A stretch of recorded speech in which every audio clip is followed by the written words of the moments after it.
Bonjour à tous et bienvenue sur un nouvel épisode de Nous Entrepreneurs. Aujourd'hui, je reçois Bénédicte Curand qui dirige Recettes et Cabas. Bonjour Bénédicte, Bonjour Benjamin. bienvenue. Est-ce que tu peux te présenter et présenter ton parcours entrepreneurial pour nos auditeurs, s'il te plaît?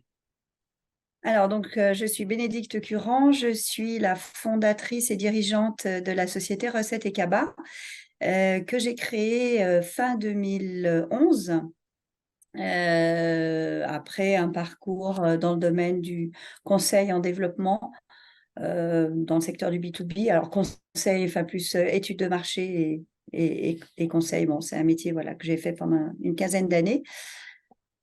Et donc, voilà, je me suis orientée, enfin, j'avais très, très envie de créer une activité dans le domaine culinaire depuis longtemps.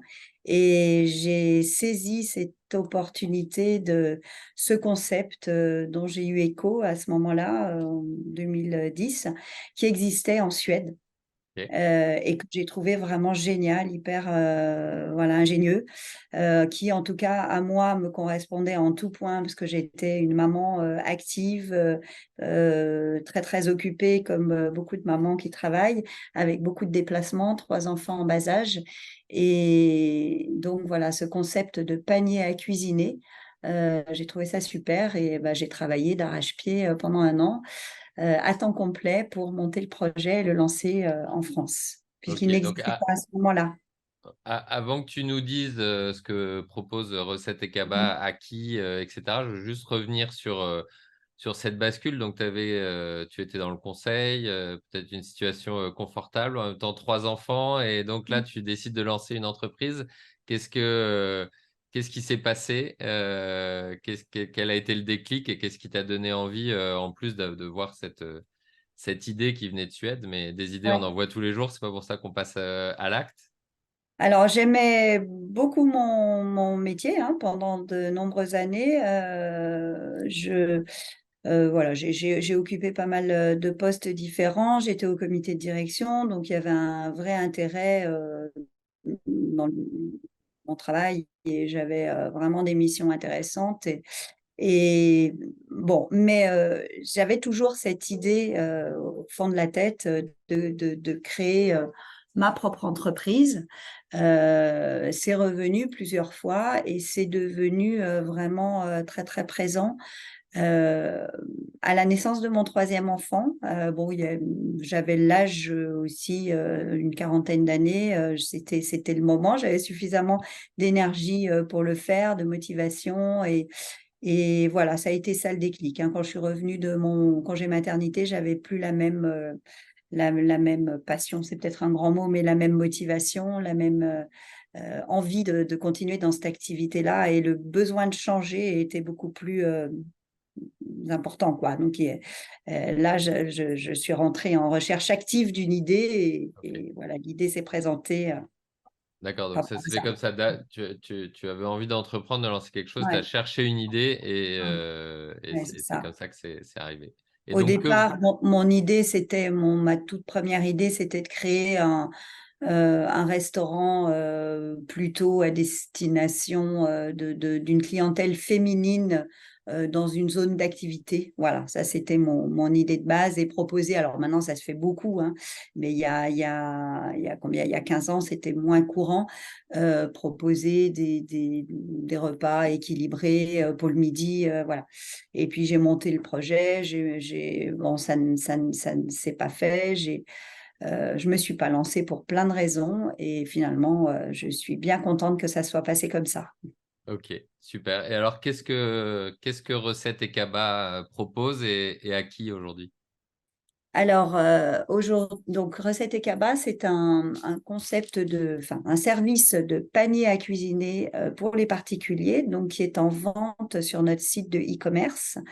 On livre partout en France. Alors on va sur donc le particulier va sur notre site, choisit, a une proposition de 10 recettes chaque semaine, Mhm. des recettes donc qui sont adaptées, je précise bien, aux repas de tous les jours. C'est vraiment pour les repas du quotidien et parmi ces 10 recettes, la personne donc choisit entre 3 et 6 recettes Ce sont des recettes équilibrées, variées, de saison et qui changent chaque semaine, ça c'est important. Ouais. Et alors il y a des compléments aussi qu'on peut choisir, des fromages, des yaourts de la ferme, un kit, dessert, des fruits, et cetera. Le panier du boulanger. On compose donc comme ça son panier pour la semaine et on va recevoir donc en une fois, hein, on ne reçoit pas tous les jours son repas, mais en une fois, on reçoit tous les produits pour cuisiner ces recettes qu'on répartit comme on veut dans la semaine. Ces recettes avec tous les ingrédients associés pour pouvoir cuisiner soi-même. Voilà. Donc, l'avantage, ça répond à un besoin.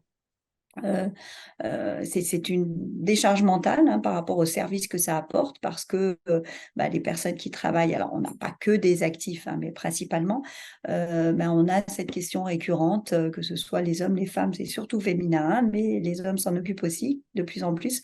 Qu'est-ce qu'on va bien pouvoir cuisiner Qu'est-ce que je vais bien pouvoir cuisiner ce soir? Donc il y a toujours ce petit souci qui Ouais. nous trotte dans la tête dans notre quotidien. Et il va falloir aller faire les courses à droite à gauche. J'ai pas ce qu'il faut dans mon frigo, ou on arrive chez soi. Bon, Ouais. donc c'est cette décharge mentale. Et on sait que voilà, on arrive, on prend sa recette, celle qu'on veut, hein, on choisit parmi les recettes qu'on a commandées, et on sort tous les ingrédients et on sait que au bout d'une demi-heure à peu près, une demi-heure, 40 minutes, le repas est prêt et on prépare des repas vraiment sympas et qui changent de ce qu'on ferait spontanément. Ok, donc l'idée, c'est que quelque part, on a un moment dans la semaine où on choisit nos repas. Mmh. Après, on se décharge complètement Ça, l'esprit. On choisit en plus les repas dans une liste qui est déjà mmh. définie pour réduire un petit peu la complexité. Une fois qu'on a choisi quelque part, on n'a plus qu'à se faire livrer. Et après, le soir venu, on ouvre le frigo et on choisit parmi un des repas qu'on a sélectionné C'est et il y a exactement tous ça. les ingrédients qui sont Mmh. déjà regroupés, etc. C'est ça? Et ce que tu dis est le fait d'avoir une sélection déjà de recettes qui sont proposées, une dizaine de recettes, ça, c'est un vrai choix. Ouais, Parce qu'il y a une réflexion autour de ces 10 recettes choisies, hein. Elles sont complémentaires les unes des autres. Il n'y a pas trop de choix pour pas passer non plus des heures à choisir ouais, sur un site, mais il y a suffisamment de choix pour pouvoir convenir à tous les goûts, parce il faut pouvoir satisfaire. Alors, on s'adresse aussi bien à des couples qu'à des familles. ok. Ça, c'est quelque chose que j'ai pas précisé. Donc, il y a une dizaine de recettes à choisir, mais on choisit aussi le nombre de personnes, donc 2, 4 ou 6 personnes.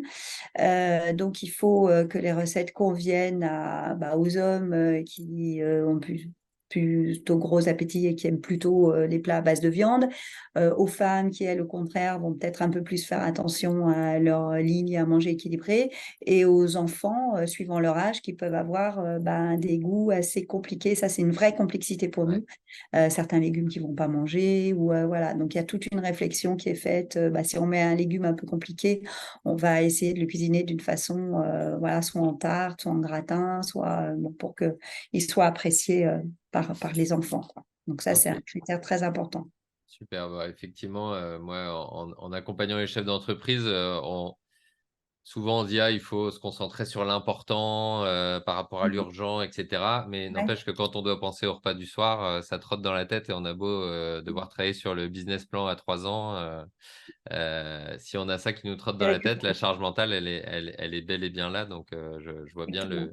l'utilité pour des personnes Ouais. occupées qui veulent pas trop se charger l'esprit. Super. Et pour nous, Français, c'est important, le repas du soir. C'est un moment où on se retrouve, c'est un moment de convivialité. C'est pas comme dans certains pays, voilà, la majorité des Français se mettent à table, passent un moment à table. C'est le moment où on échange. Voilà.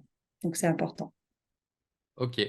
Et quel est donc, il y a pas mal d'offres qui peuvent répondre, on va dire, à un besoin peut-être similaire de manière générale. Je sais pas, le fait de se faire livrer des courses, le drive, j'en sais rien. Quelle est votre unicité? Qu'est-ce qui fait que les gens viennent spécialement chez vous par rapport à la livraison de repas, des choses comme Mm. ça? C'est quoi votre unicité? Alors, il y a une vraie valeur ajoutée dans le fait de proposer des recettes, enfin, qu'il y ait déjà une réflexion sur la planification des recettes, sur les recettes, on passe beaucoup de temps dessus. On les met au point, on les teste plusieurs fois.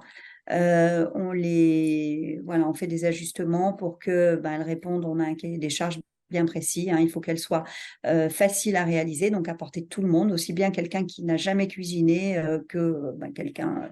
Même il y a des très bons cuisiniers, cuisinières qui commandent quand même chez nous pour le côté justement de se faciliter la vie, etc. Mais des gens qui n'ont jamais cuisiné, on a même des ados qui se mettent à cuisiner avec nos recettes parce que voilà, ils rentrent avant les parents et hop, ou des hommes qui n'ont jamais cuisiné qui s'y Il mettent. Et ça, suffit de c'est très, suivre, très important. il suffit de suivre la recette, quoi, quelque part. Elles sont vraiment détaillées et puis comme on les teste plusieurs fois, on fait en sorte que ce soit fluide et que les étapes s'enchaînent bien les unes. Voilà. Donc ça, c'est une première chose, les recettes. Et c'est l'association avec la valeur ajoutée, c'est vraiment le fait que les ingrédients soient ajustés, enfin, soient fournis en juste quantité par rapport à la recette. S'il faut 3 carottes, un brocoli, quelques haricots verts dans une recette, eh bien, c'est tout portionné. Donc, et puis, je ne sais pas, 40 grammes de pignons, voilà, vous aurez un petit sachet de 40 grammes de pignons. Donc, c'est très agréable. Hop, on prend, c'est comme un kit, quoi, mais sauf que c'est des produits frais et non transformés. Donc, il y a la crèmerie, la viande, le poisson, les produits secs, les fruits et légumes, tout est portionné en juste quantité.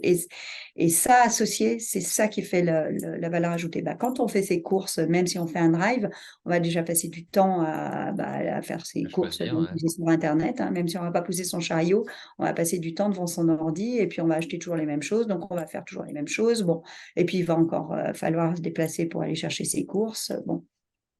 Nous, il faut se déplacer aussi, mais en général, donc on distribue, alors on livre dans toute la France, Ok. et il y a une particularité pour l'agglomération lyonnaise, puisque c'est là où on se situe, hein, on est basé à Dardilly. On a un réseau de dépositaires, donc ce sont des commerçants qui font point relais. Ok. Mais ce sont des dépositaires qu'on a nous-mêmes démarchés. Donc, ce sont nos partenaires et nos clients vont chercher leurs commandes. Il y a 3 jours de livraison possible chez Ouais. ces dépositaires. Donc, il y en a forcément un. Il y a un réseau d'une soixantaine de dépositaires. Il y en a forcément un à côté de chez soi ou sur son sur son trajet ou à côté de son bureau. On peut aussi se faire livrer à domicile ou à son bureau si on le souhaite. Hmm. Voilà, donc il y a ce côté vraiment pratique. Hop, ça prend 5 minutes, c'est payé d'avance et on va chercher son cabas. Et voilà. Il existe des services de livraison de paniers de légumes. Alors, c'est très bien parce que là, on a la garantie d'avoir des légumes bah, de saison, locaux, de chez le maraîcher, mais on n'a pas la diversité, on n'a pas les recettes, hein, ou alors Ouais. on peut avoir des propositions de recettes, mais il n'y a jamais Tous les voilà, ingrédients, des etc. ingrédients vraiment complètement fournis pour la recette. Et puis, on va avoir une répétition d'ingrédients d'une semaine sur l'autre, Ouais. forcément. Quand on est dans la saison des poireaux, ben, on va avoir des poireaux toutes les semaines pendant quelques semaines.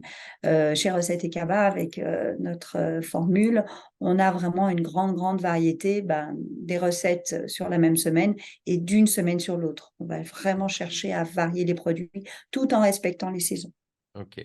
Alors, en préparation de l'interview, on disait enfin, tu disais que 2020 a été une année un peu spéciale. Comment est-ce que vous vous êtes adapté, enfin, comment est-ce que le confinement, etc., a eu comme impact sur l'entreprise? Comment vous y êtes adapté et peut-être aussi comment vous vous êtes adapté à l'après-confinement, on va dire, Mhm. au retour à la normale? Alors oui, le confinement, ça a été, on est apparu vraiment comme des sauveurs. Il y a eu le premier confinement là en mars. Enfin, je me souviendrai toujours hein, les gens étaient en panique, quoi. On était tous hein, angoissés par rapport à ce qui arrivait. On ne savait pas, on était dans l'inconnu. Enfin, tout ce qu'on savait, c'est qu'il fallait rester chez soi, pas sortir de chez soi. Alors bon, nous, on n'a pas, il n'y a pas eu d'interruption, hein, bien Mhm. évidemment, puisque nous, on a eu un pic de commandes important, on a eu un Ouais. doublement des commandes à ce moment-là. Et en plus, la complexité, c'est que, ben, comme j'expliquais tout à l'heure, la plupart, dans, dans- en temps normal, on livre, enfin, c'est ce que choisissent nos clients, d'aller retirer leur cabas chez nos dépositaires. Donc, on livre plusieurs commandes chez les commerçants. Et là, ben, les Fermé. commerçants étaient complètement fermé et on avait 2 fois plus de commandes et des personnes qu'il fallait livrer chez elles. Donc, une vraie complexité. Bon, il y a eu la complexité de l'approvisionnement, mais c'était surtout la logistique. Et on y est arrivé grâce à nos prestataires livreurs qui sont mobilisés. Enfin, ils n'avaient plus d'autres clients que nous, donc ils ont pu se mobiliser pour nous. Et puis, on a pu, les clients ont aussi compris et ont accepté de recevoir leurs commandes, non pas forcément le lundi, jour de livraison qu'ils avaient choisi, mais éventuellement le mardi, si voilà, on n'arrivait pas. Et puis, ils étaient chez L'avantage, eux c'est toute qu'ils la étaient chez journée. eux toute la journée. Voilà. Ouais. Donc, c'était plus facile et on a réussi de cette façon-là à relever le défi. Donc, ça a été en effet une grosse, grosse année éprouvante, mais voilà, on était tellement heureux de pouvoir apporter ce service-là et donc ça a été une belle année malgré tout. Après, oui, il y a eu une baisse d'activité parce que petit à petit, les choses sont revenues à la normale, les gens ont repris leurs habitudes et puis ils ont cuisiné beaucoup pendant 2 ans. Ouais. Ils ont apprécié d'ailleurs de le faire, hein. Certains se sont vraiment mis en cuisine alors qu'ils avaient… Bon. Et donc, du coup, après, ils ont plutôt eu envie de sortir beaucoup plus. Donc, ils sont pas tous, hein, bien heureusement, mais voilà, certains ont un peu moins commandé ou ont fait des interruptions. Donc, il y a une petite baisse. Ils sont mis à voyager aussi beaucoup, partir Ouais. en week-end. Donc, ça a eu un impact, ouais, pour nous. Donc, il y a eu une baisse. Mais voilà, petit à petit, on est revenu au volume d'avant, de Ok. 2019, quoi, disons. Et comment est-ce que tu vois aujourd'hui évoluer Recette et Kaba en termes de développement, d'offres est-ce qu'il y a des changements qui sont prévus, des évolutions? Alors, bon, c'est vraiment un service qui est dans l'air du temps, qui est voué à… Enfin, moi, je suis très positive par rapport au développement du concept même. Quand je vois ce qui se passe à l'étranger, hein, c'est une formule qui se développe beaucoup. Ça répond en tout point à ce qu'on cherche aujourd'hui. Mm, mm, mm. On cherche à cuisiner soi-même. Enfin, on se détourne évidemment des plats préparés. Bon, la livraison de repas tout fait, ça va bien pour dépanner, mais c'est pas ce qu'on souhaite au quotidien, hein. On est français, on a envie voilà, on aime bien la bonne cuisine, bien. Le cuisiner maison reste quelque chose de très important. La naturalité, enfin, des produits sains, non transformés, tout ça, c'est quelque chose qui est dans l'air du temps. Et puis, on est de plus en plus pressé, on est de plus en plus pris par tout un tas d'obligations. Donc, voilà, pour toutes ces raisons. Alors, ce qui a changé ces dernières années, c'est l'arrivée de gros acteurs. Enfin, un qui était déjà présent sur le marché depuis pas mal de temps, Mm. mais qui a intensifié vraiment on va dire, son agressivité Commercial, ouais. commercial marketing, plus un gros acteur international qui est arrivé sur le marché et qui, lui, met de gros, gros moyens. Donc, c'est surtout ça, nous, qui nous a beaucoup challengé. Donc, nous, moi, ça a toujours été mon souhait de rester une entreprise indépendante à taille humaine. Et c'est ce qui fait les valeurs de Recette et Kaba. Voilà, on est une quinzaine. Grâce à ça, on peut bien s'occuper de nos clients. On a un suivi vraiment personnalisé de nos clients. On a des vrais échanges avec eux dans la durée. On a des clients qui commandent chez nous depuis la création, hein, depuis 12 ans, et qui commandent toutes les semaines. Donc, il y a un vrai attachement. On rentre chez eux, on fait partie de leur vie. Enfin, c'est quelque chose de très fort. Et on a un gros volume de clients, hein, qui sont comme ça, qui nous suivent et qui ont même les nouvelles générations, les enfants qui s'installent, qui continuent qui commandent eux-mêmes chez Recette et Kaba parce qu'ils sont toujours commandés comme ça. Donc ça, c'est quelque chose qui a une vraie valeur pour nous. On veut continuer à avoir ce lien avec nos clients. Et donc, on veut continuer à développer ça. Donc, on ne peut pas, oui, ce que je disais par rapport à des gros acteurs comme ça, mettre les mêmes moyens en marketing. Donc, nous, on va plutôt soigner nos clients, hein, le service, la qualité, évidemment, des produits. On est très à l'écoute, on fait en permanence des enquêtes, on sonde, on leur demande leurs avis. Ouais. Donc, avec une spécificité La ouais, fidélisation. des repas bien adaptés localement et puis un développement organique en travaillant beaucoup sur C'est ça. la fidélité. La Euh, fidélité et le parrainage. parce que c'est quand même le Ok, premier. ouais. Ouais, Donc, fidélité et premier. recommandation, ouais. D'accord. Ouais. Très bien. Est-ce que tu as, sur ces 11-12 ans d'entrepreneuriat, un apprentissage que tu voudrais partager avec nos auditeurs? Euh, Aussi bien quand on est en création, en lancement d'entreprise que par la suite, il y a forcément des hauts et des bas. Ça, c'est comme dans la vie, hein. Il y a des obstacles. Et moi, je suis plutôt, quand il y a des vrais obstacles, bon, il y a des moments où voilà, on n'a pas les solutions. Donc, on met des pistes, on fait des scénarios, et puis on n'a pas la solution, on laisse reposer et on ressort. Enfin voilà, faut pas se décourager, quoi. Et puis tester des choses. euh, et, et on finit par avoir la réponse. Alors, aussi, être, être bien entouré, savoir recruter les bonnes personnes, ça c'est Ouais. important. Euh, voilà ce qui me vient à Ouais, l'esprit. donc tenir dans la durée, faire preuve de persistance quelque part, Ouais, même si on ne trouve pas la clé tout de suite, ouais. sur la durée, on finit par trouver. Et l'agilité, tester des choses. Ouais. Voilà. C'est pas forcément euh, faire des choses révolutionnaires et faire des virages à 180, mais voilà, tester des choses. Bon, ça marche pas, ok, on laisse tomber, on va tester. Bon, et petit à petit, on avance. Ok.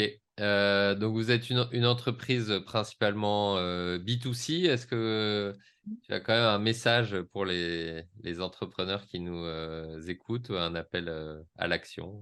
Oui, alors on est assez régulièrement sollicité par des agences de communication qui veulent euh, un tas d'événements. Alors, soit organiser des ateliers de cuisine, ça peut être envoyer des box à des journalistes pour tester des produits. Voilà, alors ça, on répond à ce type de demande. Ouais. Mais il y a une actualité dans notre activité. On a lancé il y a 2, 3 ans, mais c'était vraiment par opportunité. On répondait aux demandes simplement, une offre de coffret gourmand pour les Ok. entreprises et les collectivités. Donc ça, c'est plutôt en fin d'année. Enfin, ça peut se produire aussi pendant l'année. Il y a une grosse demande pendant le Covid parce que il y avait des événements d'entreprise qui ne pouvaient pas avoir lieu parce qu'on ne pouvait pas se réunir physiquement et les budgets ont été affectés au coffret gourmand. Donc voilà, offrir aux salariés ou aux clients des coffrets avec des produits d'épicerie fine. Donc ça, c'est Ok. toujours frais, mais c'est quelque chose qui revient bien. Donc, on répondait à des offres. Alors, voilà, en général des demandes qui vont concerner des volumes. Ça peut être des gros volumes, hein, Ouais. de colis, suivant le nombre de salariés dans une entreprise. Donc, nous, on peut répondre vraiment à tout type de demande et on peut absorber des gros volumes. On est équipé pour, on a à la fois les ressources et les locaux pour pouvoir faire ça. Et on va lancer cette offre sur notre site. Donc, Ok. ce sera voilà, visible. On pourra avoir un certain nombre de coffrets types et puis, bien évidemment, pouvoir répondre à des demandes spécifiques. Ok. Et ben super. On mettra tous les Mm. coordonnées du site dans la description de l'épisode. Est-ce qu'il y a une question que je ne t'ai pas posée, quelque chose que tu voudrais ajouter? Non, je crois qu'on a fait un bon tour. On a fait un bon tour. Eh ben super, très bien. Alors, il me reste plus qu'à te remercier pour ta participation à l'interview, et puis à très bientôt sur un nouvel épisode de Nous Entrepreneurs. Merci en tout cas pour ton intérêt. Bonne Merci journée. Bénédicte. Au revoir, à bientôt.